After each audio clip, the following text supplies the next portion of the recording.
In today's video, I have a brand new golf club that will massively divide opinion. It's from one of the world's biggest golf brands, and if you were to buy it, it could set you back a lot. Hi everyone, my name's James Robinson and welcome to this YouTube channel. Today we are talking about, well, let's get down to the green and I'll explain exactly what we're doing because I'm really excited about this. It's a limited edition golf club from Ping, of course one of the world's biggest golf brands, and it's actually dedicated to one of their tour players. So I might give it away just a little bit. We'll play this first hole here at Woolley Park Golf Club and we'll show you exactly what that club is, how much it costs, and discuss if you should or should not be spending your money on it.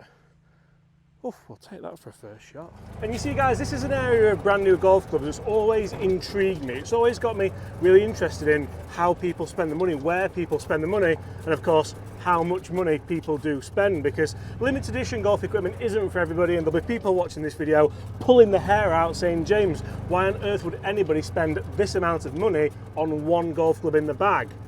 And I'd think, you know what, I kind of get it, but then I've spent that before on a single golf club. For anyone wondering what club we are talking about, I'll get to it in just a second, but it's, I've gotten away with this, Rob, haven't I? Look at this. It's actually a golf club, which for me, have I got enough club there? No. I like the idea of, if you are a Ping fan like the owner of this golf club, you will absolutely love it, and it could potentially help your game. Not sure how much, but it'll certainly help your bag appeal. And that could do. That's going to be really good. Oh yeah. Oh yeah. It's time to talk the club, Rob. It's time to talk the club. So when it comes down to it, just how limited, just how expensive and just how good is this new golf club from Ping? You see, I've got a friend who is basically the world's biggest Ping fan, and that's how I get to keep reviewing these clubs. I'll probably have thrown quite a negative title on this because it'll annoy John. To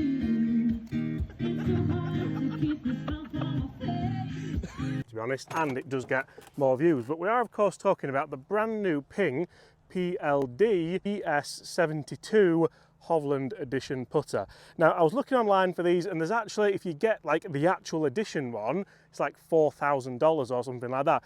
This is kind of one of Ping's actual runs of them. They are limited, but there's not just 100 of them like there is the standard one.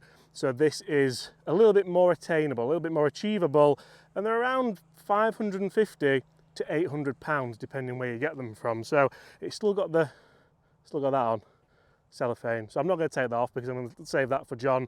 I'm not that kind of guy, but you can see it's a really, really nice looking putter. It's got a gorgeous copper finish to it. PLD stands for, Bobby? No idea. Putter Lab Design. I can't believe you don't know that.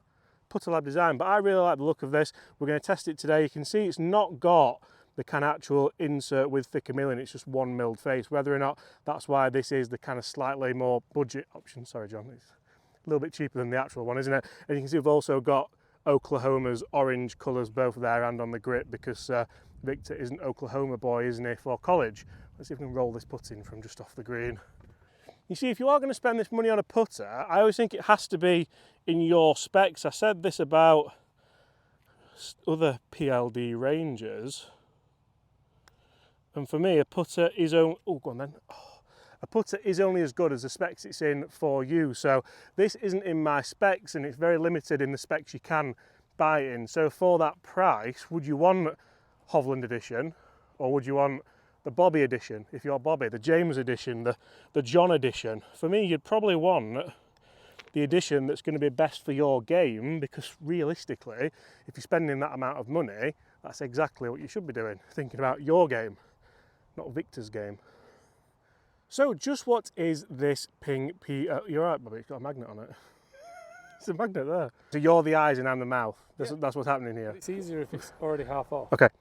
So just what is this Ping PLD putter? The Ping PLD putters are You know what? Was this I'm going to return you for a tripod. So, just what is this brand new pink? Bobby, get it on screen, son. Here, you hold this. No, you hold this. Here. No, I can do it. No, it's fine. No, you you can't do it. You hold that. You hold that. Right, you've had your chance. So, just what is this brand new Ping PLD putter lineup? The Tour validated PLD putter undergoes a meticulous milling process, ensuring every surface and radius is precisely shaped to achieve premium quality and appearance that Ping demands. This putter is of course the DS72, and it does feature a fully milled 1018 carbon steel head, a slight arc double bend shaft, handcrafted patina finish, that is that kind of chromy finish you can see there, which actually looks a little bit dull today because there's no sunlight out here, but it does look really nice and coppery in bright sunshine. It also has a smooth horizontal face milling to feel firmer, an alignment line on the top rail as you can see there, which again I think looks really nice and basic. It has a head weight of 360 grams, loft of 3 degrees, a 20-degree lie angle, and it comes with the stock shaft, chrome stepless, and of course the Ping PLD grip with that orange paint in there for, as we said, Oklahoma State, which is the college that Victor went to, and the same actually as Ricky Fowler. Oh, sorry. Did you not know anyone that went to Oklahoma State? I know Ricky Fowler went, yeah.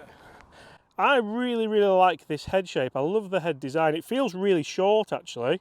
I don't know if that's something which potentially, that felt so nice. Did you hear that off the face?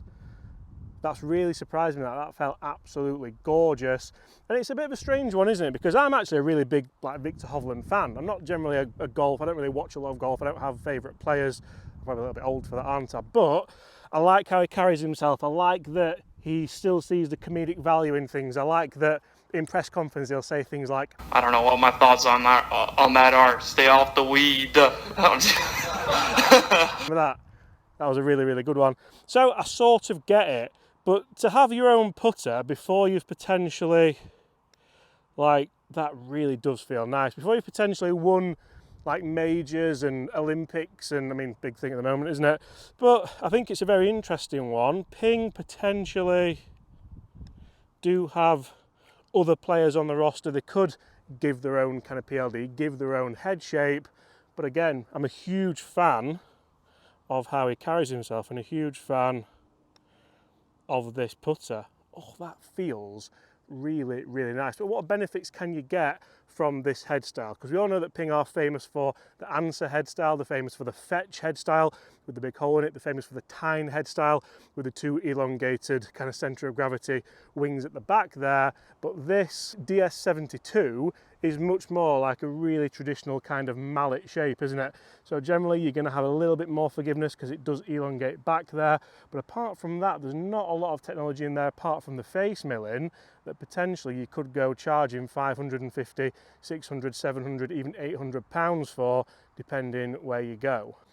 So out of interest guys, how much money would you spend on any putter, a Scotty Cameron, a Ping, an Odyssey? We all know that putters are probably more expensive than ever now, and it makes you wonder why, because when we start thinking about expensive golf clubs, you generally think about technology, you think about performance, you think about how much ball speed can we generate from off-centre hits, almost like an F1 car, how many milliseconds can we shave off a lap? That's how a lot of the big brands think about it. When it comes to putting, how many putts can you hole? Generally that's it, isn't it? How many putts can you hole? So let's line this up. And how many 3 putts can you avoid? That's where Odyssey have taken it to the next level, will not fall in that bunker, with the AI1 putter. And Ping, TaylorMade, a lot of other companies have just really gone down the route of just kind of nice feeling putters.